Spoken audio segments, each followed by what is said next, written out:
Welcome to the Wedco podcast, where wedding wisdom meets street smarts. We're dishing out all the tips, tricks, and wedding goss to take your wedding to the next level. Time to ditch the formalities and get this party started.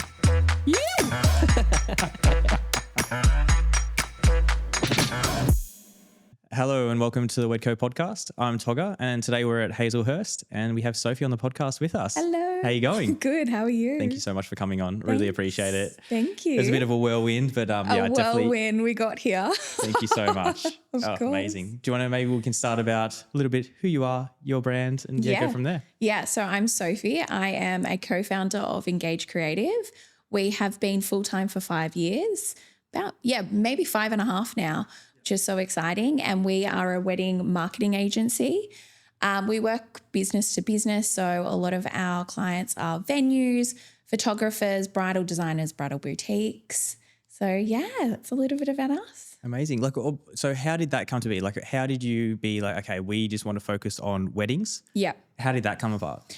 So I had a background in the wedding industry. I used to work at a company called One Fine Day, which is a wedding fair, and my role was the fashion manager there. Okay. I was there for about 5 years, and then my business partner, Amy, was at her previous role, Caramelist Homes, and she was the general manager there for 9. Oh, wow. So we had strong wedding background.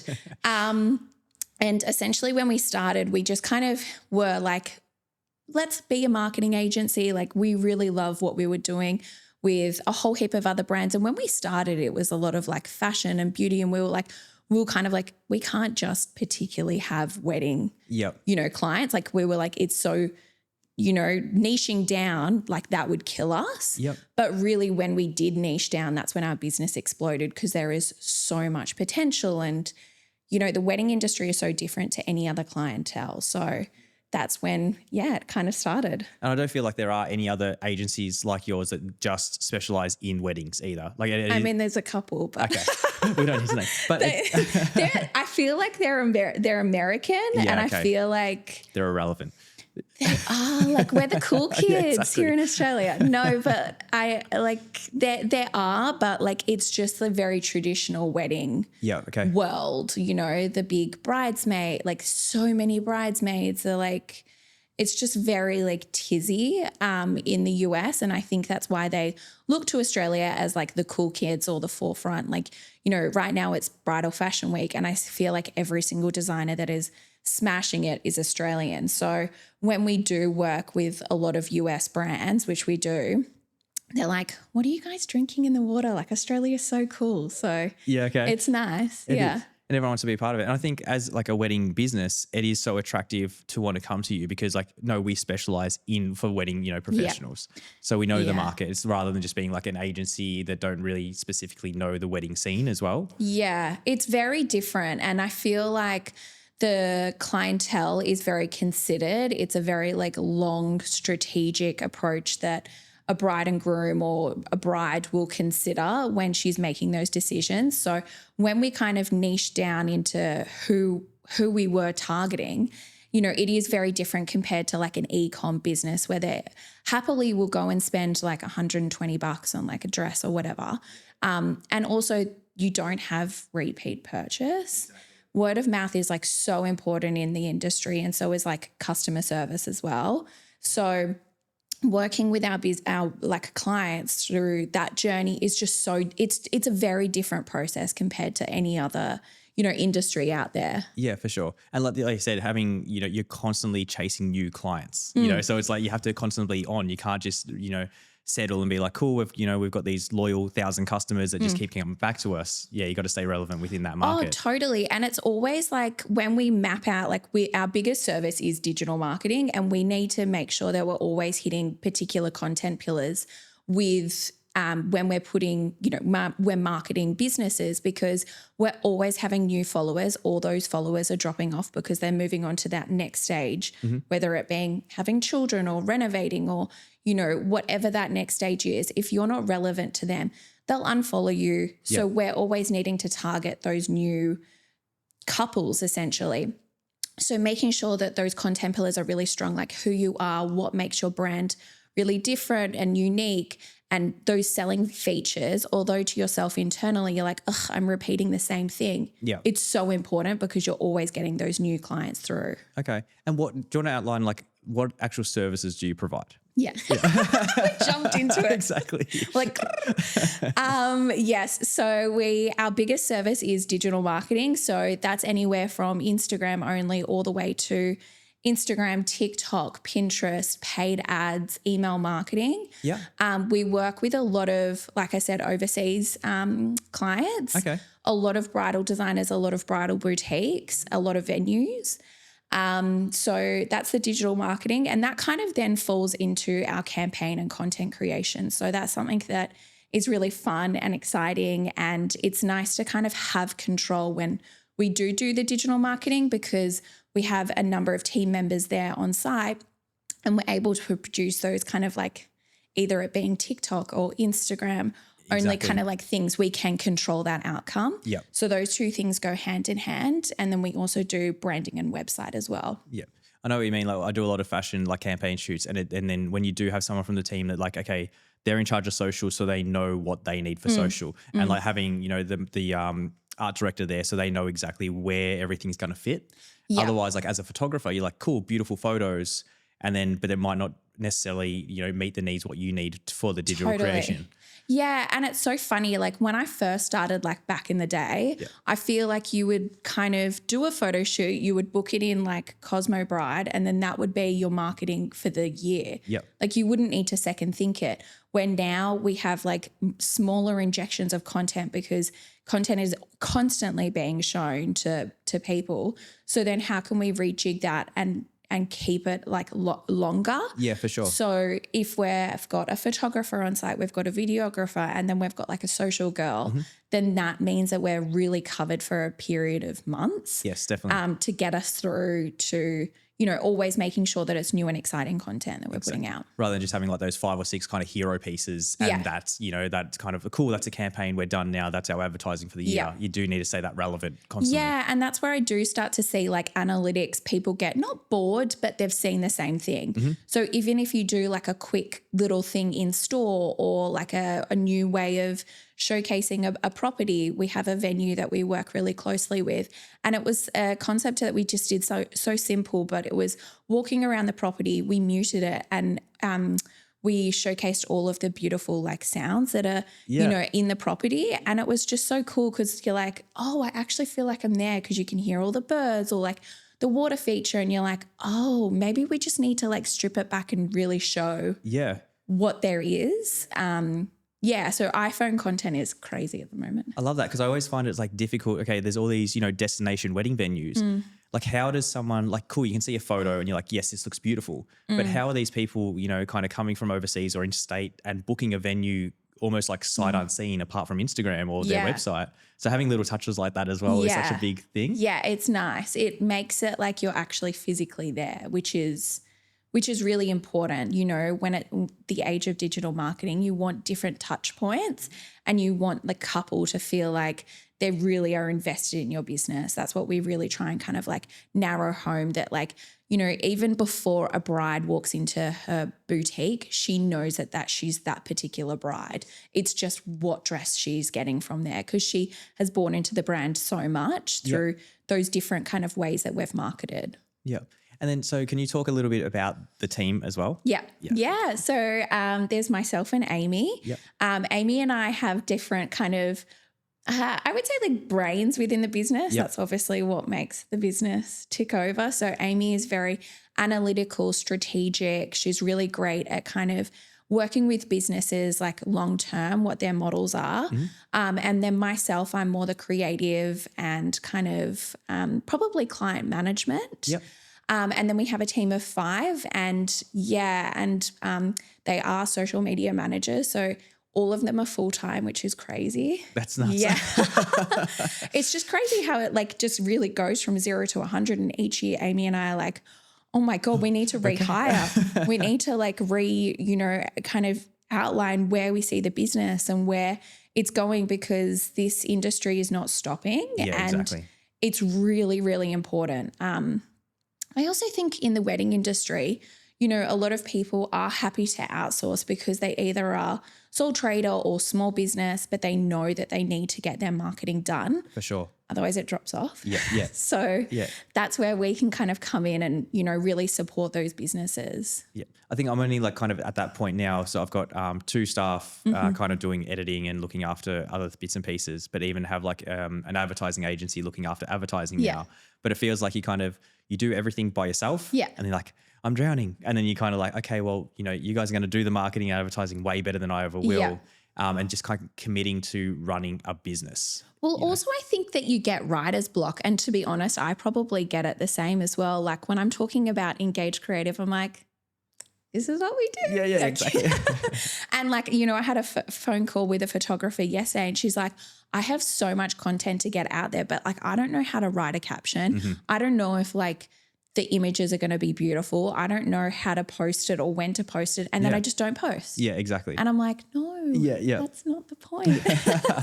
That's a hard part. Like even as a photographer, you get like these beautiful images and then it's like a matter of like putting them in a beautiful template to put onto social media and you just like that seems overwhelming as well. It's like there's writer's block. all the extra pieces and then you just like post. It's like like just get it out, whatever. But like it could be so much more, but because you've got so many different things happening in your business, it's so hard to actually stop and do that. Yeah. And like as the business has grown, Amy and I are really trying to be strategic on like days working on the business. So we do have a business kind of coach that really helps us. And like really every couple of months, we really look at where the business is growing and ways that we're finding are really fun to work on and whatnot. But we really try and make it a habit that every Wednesday in the morning we will catch up and really work on like either it being outreach or like what is the business or even like planning out our own Instagram or what we do, updating our website. So like we actually have it blocked out in our calendar that we're like, hey girls, we can't speak to you from like 9 till 12. And that's purely because we just need to be like solely focused on the business, working not on your business. in the business. For sure.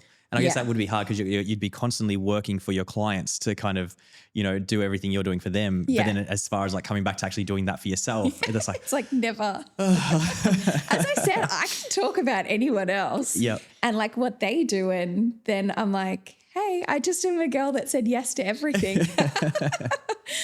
But I even think I love the idea, you've already got this, international market as well. There'd be people that would have their businesses for 10 years and they want to get, clients from the States and like they're slowly working towards that. But was that a conscious effort to try and get clients from the States or it just kind of happened organically? It really happened organically. So in the States, like our biggest kind of clientele is bridal designers and bridal boutiques. Okay.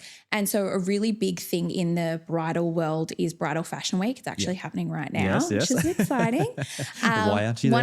One of our girls is there. One of our girls is there. Annie, she actually just sent me a voice note. Shout out, she Annie. was like, she was like, I'm having so much fun. And my obstetrician was like, if you give birth in the US, you will need to sell your liver to pay for it. So I was like, I'm going to sit this one out. Stay at home. Yeah, it's not worth it. Next year. But we went last year and we have gone the years before that. It's a really, really fun time because over 3 days, basically designers showcase their new collections and boutiques buy that. So it's like a really big kind of point in the calendar. Yep. And the first year that Amy and I were full-time, we made that investment to go over there and really have a presence. Yes. And just walk around and like literally be like, hey, this is what we do. This is who we are. We would love to work with you. And that's really how it snowballed because we're never going to find that opportunity to have everyone in the same place. Yeah, for sure. And I think that was quite crucial because when we came home, we were like, okay, we have a really serious business and this is, COVID then hit, but but it was a really, really, pivotal point that when we were setting up the business and going full time, we knew that we needed to have a presence over there so people knew who Engaged Creative was and really defining us in the US as well. Yeah, and like an awesome tax write-off to go to New York. I know. Sure. This is true. Yeah, 3 days of work. They're like Shake Shack burgers, the things that I would do for a burger right now. So who would your typical client be at the moment? I would probably say a bridal designer or a bridal boutique. Have they been around for a long time? These, is it someone just new, or have they been in the industry for a while? Yeah. So I'll take an example of one of our really dear clients. Her name's Alina Bridal. Yeah. She is South African, but all of her gowns are handmade in the Ukraine. Oh, wow. She started when literally I went, full time on the business. She was like, yes, I love what you've been doing. We did all of these photo shoots for free just to kind of showcase what we were doing. Yep. And she was like, I've been watching you. I really love that. Sign me up. Let's do it. And I'm not kidding. I think she had probably like 4 stores at that time. Yeah. And she now has over 80 stores around the world. Okay. So Yeah. it's paid off. Well, she's extremely talented and she has a really great team behind her, but she's someone that we've worked with from day dot. Yeah. So 5.5 years now. And that's incredible to like not only build a relationship with that, designer, but also like the, friendly relationship that you have. And last year we actually went over there and she was like, okay, my marketing team is now going to present my collection. So we went over there and showcased her stuff in New York. And it's very, that's very fulfilling for me because I love seeing that long-term journey. Yeah. Amazing. That sounds really cool. Yeah. You're almost like an in-house like marketing team for her. Well, that's what we like to say, that like, although we're an external agency, we don't like to be like treated as an external agency. We really like to pride ourselves that we're internal or we know everything. Like your team members. Yeah, we're team members. Yeah. I remember during COVID, we had a couple of clients in Melbourne and one of them was like, oh, let's all do Zoom drinks. Yeah. And like we were invited to it. They were like, oh, guys, come along. And Amy and I were like, oh, you think we're part of the team? That's really nice. Or like, it's Christmas time and we get invited to their Christmas parties. Like that's what I really, really want to have each of our clients to really feel like we're part of the team. Yeah, for sure. Yeah. Yeah. And like you want to build up their brand. It's, it's not just like, okay, here's some money. It's like, no, we were invested in your brand. We want to build up your brand together. Yeah. And that's what Amy and I are really passionate about. Like we have learned over the years where a client aligns and where a client doesn't. Yeah. And I'm really not scared to look at a client and say, I actually think that you would be better off hiring someone full-time in-house to fulfill those needs. Or maybe we're just not the right fit, whether it being aesthetic reasons or we're just like not seeing eye to eye. Because every single client that we have on our books, I really want to be like passionate about and like feel like I'm genuinely like excited for them. Yeah. And then like there's a lot of people, I mean, right now it's a little bit quieter. Yeah. So I feel like there's 2 camps at the moment. There's people that are like, I'm ready to throw money and I'm ready to invest, and people that are kind of holding on to everything, like just scared about the next year. Yeah. What would you say, like for people, they just kind of do all their social media, all their marketing themselves. What would you say to a brand like that currently, like in the current climate? Look, it's really hard because it's like, it is a tricky thing. And I think cost of living, I can genuinely see people holding on to their money or having those longer term kind of engagements where they, stretch it out to 2026 or even smaller weddings. I think just really keep showing up because it's like the COVID days. You want to make sure that you're at the forefront of their mind and like you're not losing track and someone else is going to come and they'll choose you over someone else. Yeah. I think that being consistent is like super key. But then like maybe looking at what you offer and can you offer something that, I'm not saying because I'm not for price reduction, but can you offer something that is more allocated to the cost of the climate? So a lot of our venues at the moment are doing like daytime weddings. Yeah.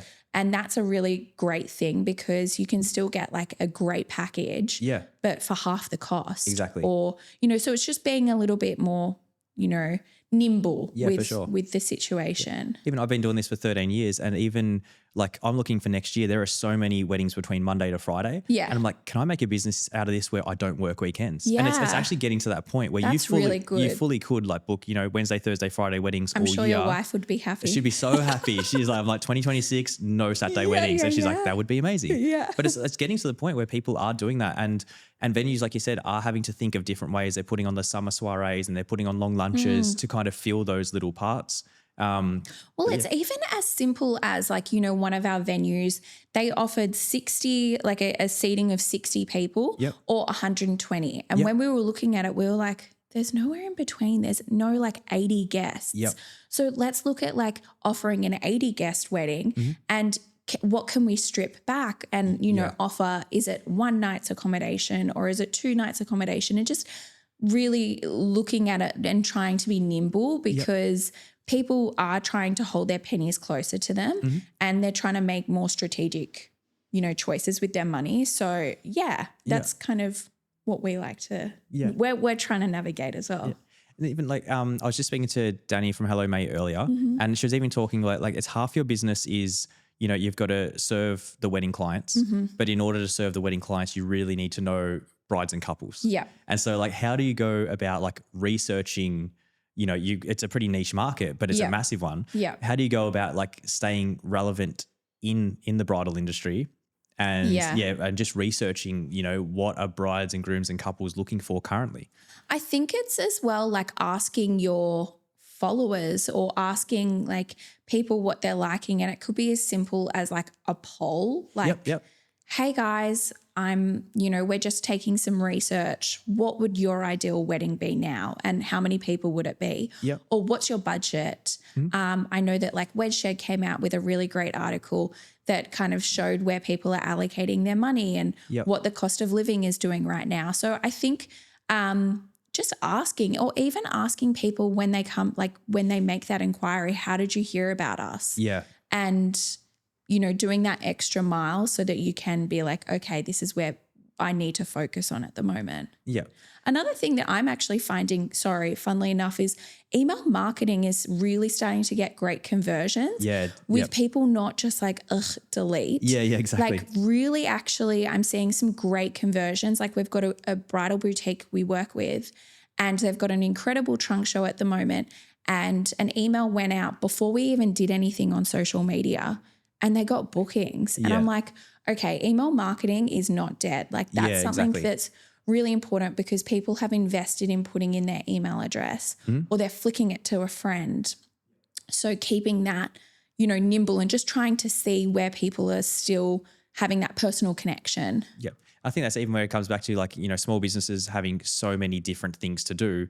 Like I say the same thing, like anyone that's on a, you know, having an EDM to them, they are invested in your business. They have like consciously been like, yes, here's my email. Yeah. It's not like they've just followed you on Instagram and they're kind of flicking and like you come across their page. Yeah. So it is. Yeah. Yeah. That's what we say to a lot of people. Like, honestly, everyone, half the camp is all for TikTok and half the camp is like, no. Yep. So we're like, if you're not going to do TikTok properly, then don't bother about it because it does take a lot of time. It's a lot of stress that you probably don't need. Yep. And it's a lot of content you need to put out there. Yeah, exactly. So if that's not something that you want to focus on at the moment, then don't do it. Then focus on something else and just kind of see where your clients are really trying to find you. Yeah. As a minimum for a vendor coming to you and they want to kind of dip their toe into having an agency, you know, look after their marketing or their social media, like how would a company usually or brand usually come on board with you? Do they kind of start small or they're like just take it everything? I mean, it really depends. Like we've got clients that don't even know their own login details. They're like, you're good. Keep going. Thanks. It's working. It's working. Yeah, they're like, I don't have time. What's my password again? I'm like, oh, it's here. So it really depends. I mean, we set up last year, which we're looking at promoting a lot this year, and at the end is we have a course, an online course, and that's where it's a lot lower end. People can buy it, and that's where they can do their DIY. Yep. They can learn our tips and tricks. They can buy our templates. They can really like start to know. It's a 5-course module, and we really go through everything that we do. It's obviously not giving all of our info, but it gives you a really great strategic way of being like, okay, if I'm going to do this myself. Yes. This is the steps that I would take. Yep. So that's one service, but then it really scales. We have clients that are Instagram only, and like I said, all the way up to, doing every single service for them that they don't even know their own login details. So it really varies. Yeah. I feel like that course, I've had to look at that course as well. And even like just you don't even know what you need for your business. You know, like if you're not in the marketing space, you're like, cool, I do Instagram and I've got a website. Yeah. But like when you actually go through that course and you kind of see like all these different things you can be doing. Yeah. And then you can kind of just implement what you need to. But it's also, I think, a good step to be like, well, I can't do all of this. No. You know, I do need help for this. Yeah. It was really scary for me advertising. I didn't have the money at the time. I just started advertising. I'm like, look, I just need to book 2 weddings and it'll be worth it. Yeah. And I feel like as soon as people get that and they start seeing a return, like this is such a no-brainer after that point. Yeah, it is. And like as part of our digital marketing, we do really advise a lot of people it's incredible to do organic, but paid ads now really helps. Yeah. And when we set up our paid ads, we kind of look at it a soft and a hard kind of approach. Okay. And the soft approach is for the first 6 weeks before we set up this campaign is where we're just warming people up to the business. So this is who you are. This is your photography. This is exactly what you do, but we don't have any calls to action. It's just showcasing the beautiful work that you do. So in their subconscious, they're starting to be like, this is a really beautiful brand. I love this. Or a great designer. I'm loving her gowns. Yeah. And then after that 6-week period, that's where we then be like, okay, now book now. Here's the website. Yep. And that's more of like a hard approach. Yeah. And we find that is the best for the wedding industry because it is long term. The decision is a lot longer for people to consider. And we don't want to come in red hot trying to like really push your brand down people's throats. You've never seen me before, book now. Yeah. We do feel like that kind of would turn someone off. Yep. So having that 6 weeks of really showcasing this is my best work, and we actually turn ads on and off depending on like what's working and what's not working. Okay. But that works really well. Amy is very good at being very strategic about paid ads and making sure that people are like, oh, I saw you on Instagram. And I'm like, that's how. Perfect. Yeah, exactly. Well, I've heard people even that like over the night, they're turning off their ads instead of spending, you know, money during the middle of the night. And they're like, oh, you can turn that off. Or like, you know, just actually figuring out what works. But that's a full-time job in itself. Like, it really is. Yeah. It really is. And like I like to say with a lot of my clients that I would rather save your money for times that are really incredible. Like we are coming up to a really big push in, like it's our busy season at the moment. But during December, maybe we need to strip back the budget because everyone's in the silly season. Everyone's got Christmas parties. But come January 1st, let's go hard. Yeah. Because it feels people like inquiries. That's what we want. Yeah. So like we will map it out and be like, okay, even, you know, Black Friday is coming up. Yep. I think that paid ads are kind of not showcased as much because those Black Fridays take over your entire feed. So let's not put anything like towards paid ads for that brief period of time. But then, like I said, come January 1st, when we know everyone has gotten engaged, the silly season is over, people are like, okay, I'm ready to make a decision. Yeah, exactly. They've got that month where they're like, okay, let's plan out our wedding now. We've got the time, we've got the space, we're both home. Yeah, it's fun. Yeah. But yeah, it's just, I don't know, I keep coming back to you can't do everything, and having people on board to help, it kind of is a must, especially for longevity. If you want to keep in this industry and keep growing, you do need help. Yeah. And like, I think that, like I said before, you know, we've found a niche in the fact that the wedding industry is like, it is either sole trader or small business. And you kind of, unless you're at that like medium to high scale, you can't really employ someone full-time 5 days a week in the marketing world, but it still needs to get done. Yes. So where is that happy medium without you doing it? And that's where we provide that gap that, you know, we can come in. I actually have a great bridal designer that is based in New Zealand, and I would always take their example as the best. So we worked with them for about, I would say like 2 years. Yeah. And we did all of their digital marketing, all of their in-house campaigns, and I love them both. They're awesome. But when they came to us and they said, hey, girls, we're actually going to hire for someone full-time now, I was like, that's when I know I've done my job right. Yeah, okay. Because they've gotten to that next stage that they're able to make that leap. And like, I'm still such good friends with them and we love them so much. And I love seeing them grow. Yeah. That's awesome to see, because I'm like, that's, you know, you've moved on to that next stage in your business. Yeah. And hopefully then we can come in and help that next brand. Yeah. And they're like, well, if I can't have you full time, I've got to hire someone full time. You know? Exactly. But yeah, it's really nice to know that like they kind of got to that stage where they were ready to hire someone 5 days a week to do it. And we weren't able to fulfill that, but like that's where their business has gotten, or we've helped them get exactly. to that stage. Yep. And then, okay, can we talk about like the campaign shoots? Obviously you do a lot with like the bridal, gowns and everything. Yeah. Do you want to talk through that process a little bit with some of the clients that you work with? Yeah, so that's where I thrive. Yeah. I love it. It's your jam. It is my jam. It is my jam. Maybe not being 8 months pregnant. You will hear me In puffing, summer, you're just like puffing from a mile away. You'll be like, oh my God. But it is my jam. It's where I'm very passionate. I've been lucky enough to be able to kind of have a vision and pitch it to designers. And we've done photo shoots in Paris, in London, in New York. There's a lot that's on my mood board that I'm like, I'm going to make that happen. ticking off all these things. Yeah. Yeah. But essentially a designer will come to me and say, this is my new collection. Where can you see this? And that's where I start to do everything from pull the like photographer that I feel is best, Yep. the venue, the location, the model, hair and makeup artist, etc. And it is a lot of coordination, but it is really fun to bring a vision to life and just see that client like bursting with excitement. Yeah. And I would say like 90% of our clients are overseas for campaigns. So they're just like putting their trust in me, shipping me their gowns. Mm-hmm. And then on the day, I'm usually on FaceTime to them or something, showcasing. And they're like, oh my God, Yeah. this is what I wanted. Yeah, exactly. By that so stage, they wish they were there. So Yeah. But yeah, it's very fulfilling. I really love the campaign side.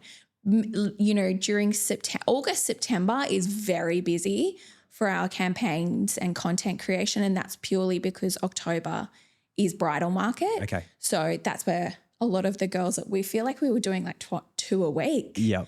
It was insane, but it's exciting. So when would those brands launch their dresses? Like they go into the bridal week, they're not, are they launching in stores then, or is it kind of a little bit after that? It's a little bit after that. Yep. So we have, we would say we would do all of the shooting in August and September. That gets everything back. They're able to produce their line sheets, their lookbooks, etc. They present during market, so the first week of October, and that's where all of the stores can, preview the collection, buy it. Yeah. And then it depends on their production. So either it will be a traveling trunk show and it will go around and they'll be able to have a chance to showcase it to their brides then and there, or they'll buy the gowns and then say 4 months' time it will land in store. Yeah. So that's an exciting period because, brides get really pumped and they're like, oh my God. Yeah, exactly. Like I've seen the photos coming out of New York and it looks pretty amazing over there cool. right now. Well, I mean, Australians kill it over there. Yeah. It's very cool. I feel like having the shoots overseas, it is that next level as well. It's Yes. Like as much as, Australia is a beautiful country and everything, and we're kind of shooting a lot within Australia at the moment. As soon as it is in Europe and, you've got this old architecture and stuff to involve, like it does lift up the brand so much. Oh, so much. We just had Annie and Amy actually fly over to London to do a shoot.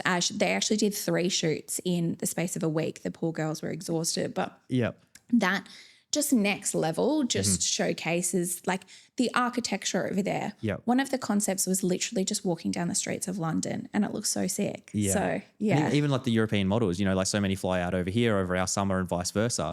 But like just the we have beautiful people over here, but you can just tell like, someone's from, Eastern Europe or something like that. It's just this different look. As, They're so dreamy. I'm like, what? Exactly. I feel like a midget when I stand next to these girls. I'm like, how are your legs like that? Just like looking up high. Yeah. Or I'm like pinning them in and I'm like, oh my God, like you have a great body in a non-creepy way, but like, yeah. They're like, stop breathing on me. And I've thought about it a lot as well. As a photographer, doing some like not even styled shoots. I feel like styled shoots as a photographer can work sometimes, cannot work, but doing more so like campaign shoots, like I'm shooting this fashion dress. Would you set something like that up for like if you have photography or videography clients as well? Yeah, 100%. So we have a photographer client here. We had a really great bridal designer client here and we were doing content creation and we were like, hey, why don't you just come along and you can borrow the gowns? Or if our photographers are saying like, hey, I've got this vision, my poor parents' garage, I have so many wedding dresses there. It's not even funny. So I'm like, yeah, sure, I can ship you whatever. Yep. So it means that like they're able to create that content, which is really exciting. Yeah. What other like, so you got a lot of venues, you got, bridal gowns. What other kind of clients would you have within the industry? Bridal boutiques are very big. Yeah. So here I don't see that there's a huge amount of bridal boutiques that are on the mass production in the US. In the US, we have a client that is a bridal boutique and she has 3 different locations, which is incredible because it appeals to 3 different brides. But the boutiques have such a strong following over there that people know that they're a particular bride before they even walk through the doors. Yeah. I think here in Australia, we're so fortunate with so many incredible designers that you can just go directly to the designer and have that one-on-one experience. So we're really fortunate here. I mean, like, there's no other country that I'm like, you know, I'm very passionate about Australian designers and what we do. And you can really see our craftsmanship, the style, you know, the photo shoots that we do. And I think that that's what the US in particular loves about Australia. Yeah. And then are most of your clients serving the same kind of market, do you think? Or do you have, you know, a lot of kind of different niches within the wedding industry? Look, I would say a lot of them do serve the same sort of industry. The other exception to the rule is that we do have a client that is very high end. Okay. And I would say that that particular bride is quite rare that would have, you know, a $25,000 budget for a wedding dress. She's almost not even affected by cost of living. Yeah, yeah. So I kind of treat that client as its own kind of client, and maybe some photographers that we work with could fall into that category. But I would say like a lot of them do fall into one kind of category, I guess. Yeah, okay. Of what a particular bride's budget would be. Yeah. I say bride, I mean couple. Yeah, yeah. But a couple's budget. Yeah. And then you do have that really extreme that we're not probably even talking about a bride doing her own research. It's the wedding planner that's doing the research, that's presenting these options. So yeah, that's a kind of different market within itself. Yeah, for sure. Like where you're presenting to the wedding planner. It's like it's a whole different game. It's a whole like they're getting married overseas. Yeah.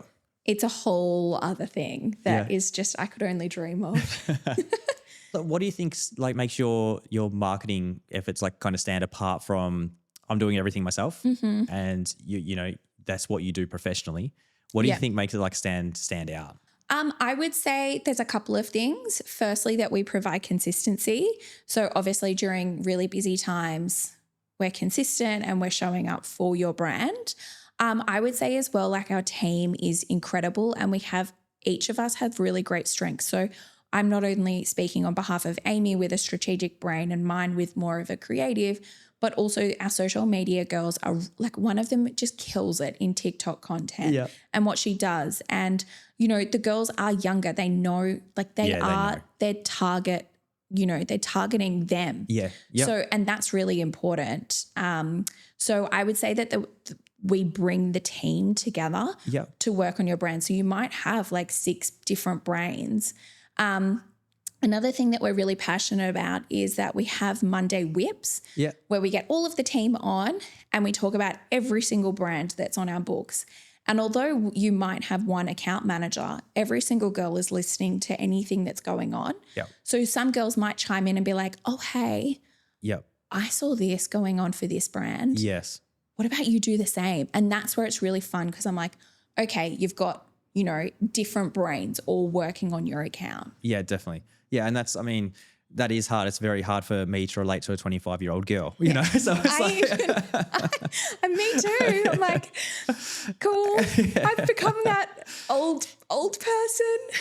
It's like, well, I started young and like I was kind of had these clients that were older than me and I'm trying to be like super professional and try and be, you know, old enough. And now it's like, I can't make any jokes about the Mighty Ducks anymore because you don't understand. You don't get it. One of the girls was, we used to have an office here in Sydney and it was obviously quite a sad time. We were talking about September 11 and I said to them, oh, like I just feel like that was yesterday. And one of them said to me, I wasn't even born. And I was like, don't talk to me. What? Or Sydney Olympics. Yeah. Like that happened at the same time. Talking about Kathy Freeman and they're like who? Who's Nikki Webster? I'm like, what do you mean? She was pivotal pivotal. She shaped my whole life. Strawberry Kisses. I can still sing it back to you. That's amazing. Like even we have younger videographers come on as well, and there is so much to learn, from younger people. Yeah, there really is. Yeah. And especially with digital marketing. Like Yeah. I want to know what's cool. I want to Yeah. know what's trending, what audio is really cool, all of those things. So it is super pivotal in our business that we have younger girls working on their accounts that are directly targeting themselves. Yes. Okay, so say a couple is looking for a dress designer, I'll start with. Like, is there any tips that you can say for them looking, for a dress? Actually, how are you marketing them? As in to the couple? To the couple. Look, I mean, as in through like digital marketing, Yeah. I would say, look, a bridal designer I find is really fun because there's so many different ways you can market to that particular bride. I would definitely say like through Instagram, through paid ads and through TikTok. Yep. And then working with that designer to showcase different ways of styling the gown or different ways of showcasing it on.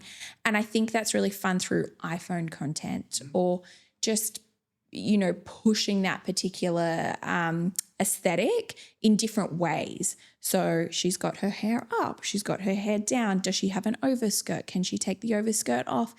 A big trend at the moment is gloves. Yeah. So like how can you showcase like different forms of gloves that go with your dress, or is it a black accent, like things that black bows are coming in. So what does a gown look like with a black bow that you can maybe put on after your ceremony that gives you a completely different vibe? Yeah. I haven't seen any gloves yet, so that's coming through as well in New Oh my York. gosh, gloves are so fun. Yeah. So kind of like a sheer with like a lace. Yeah. That's really beautiful that you can kind of then take off. Okay. Like kind of glovey sleeves. That's really beautiful. Black accents. I would say like beadwork is coming back in and a lot of lace as well, which is really nice to see. Those really like heavily embroidered gowns. Yeah. I'm really starting to see. It's almost like Gatsby era type of. Yeah. It's really fun. Like I think that it's beautiful. There is something so beautiful in like the simple minimalistic, but I think people are wanting a little bit different, and that's what I'm starting to see. Yeah. Black, like I said before, a black like accent that's really cool, like a bow or something that just gives that point of difference. Yeah, we're speaking to a wedding planner and saying, where we are, it's kind of all about the party. She was in Sydney and she's like, there it almost feels like all about the party's done, and now it's kind of getting into like this elegance, and it's all about like having a really elegant affair. And it's and maybe that's going back to like cost of living, and people are having more like lower more intimate ceremonies and weddings that people are like, they want to be more opulent and like because they've got less people coming. I don't know, maybe that's what we'll start to see over the next year. Yeah, it's exciting that and even like within Australia that you can see, what's trending over here, like, say maybe Sydney and Melbourne might be the forefront, but then to see the trickle down effect a year later kind of come through.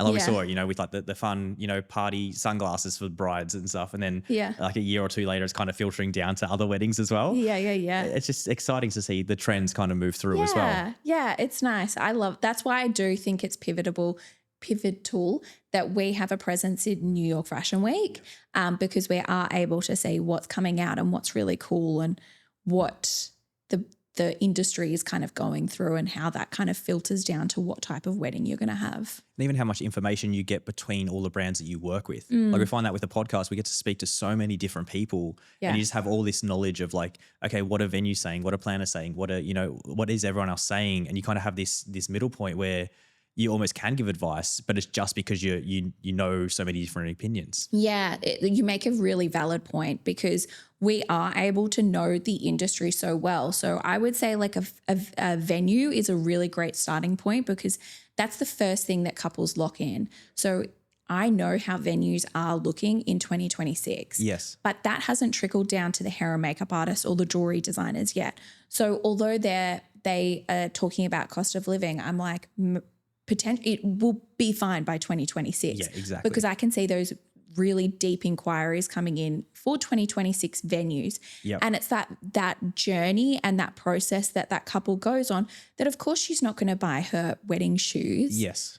when Yep. she's also locking in her venue. So it's Yeah. the different stages. Yeah. You know, a florist is confirmed maybe at the same time as your hair and makeup artist. Yeah. And so they kind of lay in the middle. So where is that journey of that couple? Yeah, that's really interesting to know. Yeah, because Mm. like you're saying, the 2026 is busy, then photographers and videographers pretty much will fill up straight away as well. Yes. But yeah, that's really I would interesting. say, yeah, photographers and videographers come straight after a venue. Yep. After a venue is locked in, it's like, let's lock in straight away. Yep. You know, photographer, videographer, and maybe then there's a pause and then she starts looking for her wedding dress. Yep.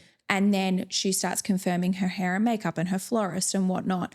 Everything isn't done at the same time. There's a couple of months. Yep. And so working across the industry and seeing, you know, the venues being locked in straight away, Yep. we know that those shoe designers or jewelry designers will have that couple come through. The wedding's happening. Like Yeah, there's going to be a wedding. yeah. It's just a much longer journey. Yeah, and I even find a lot of couples now are even booking, like they're kind of reaching out to us and they're saying like, okay, I'm looking at this venue. Can you give us dates you're available? And they might be doing it for maybe it is like the photo, video, and maybe celebrant or something like Yeah. that. And they're kind of coming pre-booking and just being like, are you guys available? Because this is a date we're thinking. Yeah. And just making sure the team, even if it's Everyone's 2 or 3 locked in. people, if they're available so they can lock everyone in together. Yeah, the coordination is key. Yeah. And rather than just like, yeah, I've booked this venue and now I'm like, go to my, you know, I really want this acoustic player and they're not available. Yeah. So it's good to see that people are kind of thinking about those 2 or 3 different things as well. Yeah.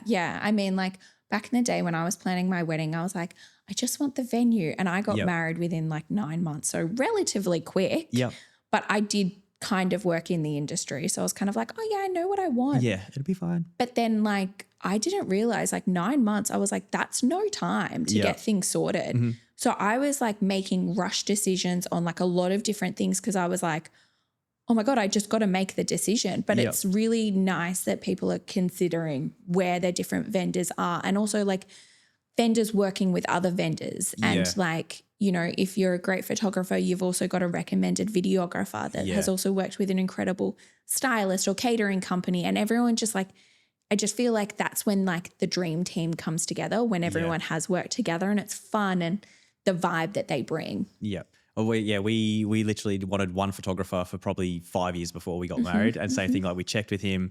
Shout out Frosty Photo. But yeah, like, we chatted to him, like just trying to see, like, we're going married in Italy. When are you available? And he Yeah. kind of gave us a bunch of dates and we like locked him in and then locked in the venue. Yeah. But it was so good. Like, and you will know what are the non-negotiables. You know, Yeah. I just want beautiful photos. That's all we really cared about. And Yeah. we're like, oh, and family being there. Like it was just, it And was like, them. there was like 20 of us as just like, you know, immediate That's family. so cool. But just like, we want your photos. So we want to Yeah. make sure you're available to come over. Yeah. And it's, I don't know, it's just like you think about a fashion shoot or your campaign shoots, Yeah. you're working out the team and like, okay, Based when do around that. when do the dates work for everyone? Yeah. And now we'll go ahead and do it. Yeah, for sure. It's the coordination that's when it starts to get crazy that you're trying to like put all these pieces together. Yeah. Yeah, it's fun. I say if a wedding brand only had one avenue, like they've got, you know, money and time to do one avenue for their marketing, what would you say it should be currently? I mean, Instagram. How can you not be on Instagram? Yep. I feel like just have a website and have Instagram. And I feel like if you keep those both things updated, then the couple will know that you're invested and that you're like, that you're showing up and having a presence. I think that I personally, if I went into a person's Instagram and saw that they posted a year and a half ago, I'd be like, they're not in business anymore. Yep. You know, or same with their website. Like if it's clunky or if it's like not showing the best ability, I would be like, do I really want to put my money towards this? So I would say like those 2 platforms, just making sure your Instagram is like always up to date. Because I do think that couples are looking at that and being like, okay, this business has been around for a while, or they're showing up to, you know, posting every couple of days. That means that they're still alive and that I can trust them. Yeah, Do exactly. you know what It just I builds mean? that trust factor. Yeah. And it is crazy. Like, yeah, cool, you're a stylist, but you better have a good website. Like, you know what I mean? It's like, I don't do websites, but you better have a good website, even though you do flowers. But Yeah. it is. I actually spoke to a florist yesterday and she built her entire website on Shopify because someone was like, you need to go on Shopify. That's the best website. And then she was like talking to me and she was like, I actually don't want to be on Shopify because I just want to showcase like my portfolio. Yeah, exactly. And that's it. And I'm like, that's all you sometimes need to do is just showcase like sick work, the best work that you've got on your website. Don't make it too crazy. And like Squarespace will make it beautiful and have a great portfolio. It look great on your phone, everywhere. And it's just like, making sure that you're showcasing your brand the best. And what's your affiliate code for Squarespace? We actually are a preferred. Engage Creative. We are a preferred person. Yeah. All right. Well, maybe I think we've been going, for 52 minutes right Has now. it So really? that's what I'm talking about. We didn't look at any notes. We didn't. Is there anything else you want to say to either couples or to wedding professionals?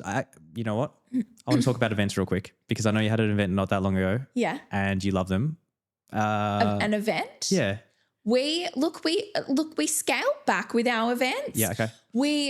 I would say our events are when it's during market time. So having a presence there. We do show up at sometimes when we have like in-store events with boutiques that we work with or designers that we work with. Events are a tricky thing because it's kind of, we will always have a digital marketing presence there, but planning, like back in the day when I used to do a lot of planning of events, through One Fine Day and obviously that coordination, then it kind of, everyone would like either take it in-house or whatnot. So it's a really tricky, event planning is kind of we kind of let the experts do their thing and then we'll now come in and be like, okay, we'll make this look sick online. We'll make it look pretty. Exactly. We'll make you look We'll use Squarespace. We will make you viral. Exactly. We will make this a viral event. Yeah. Awesome. Yeah. Beautiful. But what advice would I give?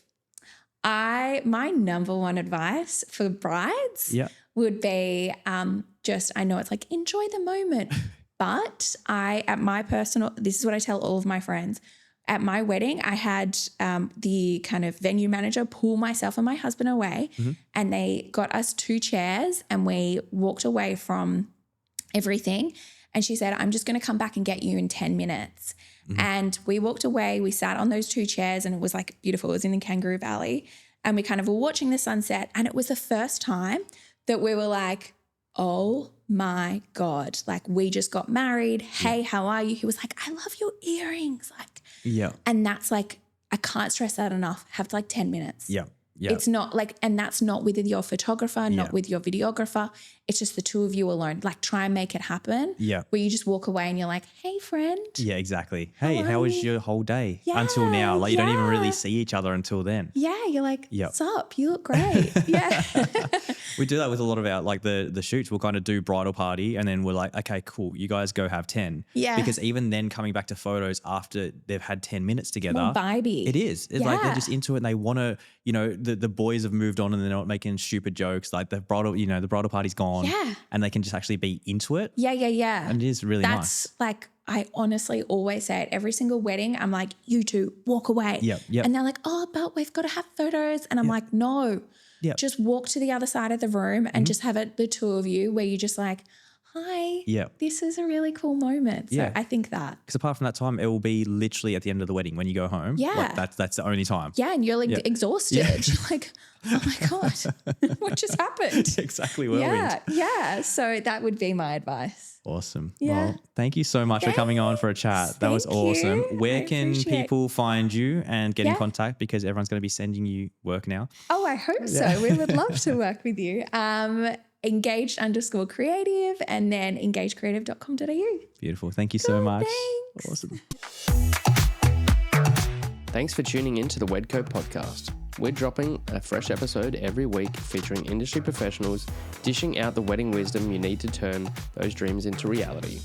Make sure you are following us on social media, you have those notifications turned on so we can help plan your wedding day. Your dream wedding day just got a whole lot easier. Thanks for listening.